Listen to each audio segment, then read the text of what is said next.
ညာ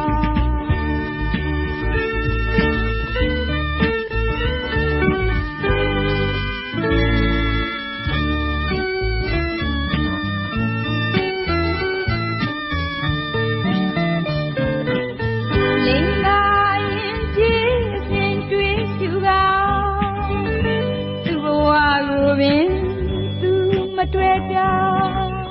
အစအရာရာခွင့်လို့ချင်းနဲ့ချစ်ချင်းမြတ်တာအရေးသာလေးစားပါတော့မြတ်စရာ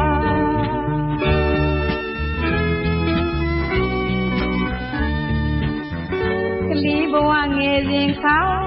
ကြီးမရအကရာလေးချာကနာရတာပြင်ကြလားမစေရင်တော့စေရနာမစေရင်တော့စေရနာရင်မပြည့်စိတ်မအိမ်ကြီးပဲသာဒုက္ခလေးပြလာမရရဲ့တော်လင်းစိတ်ထဲတင်းက၆ တခါချော့တ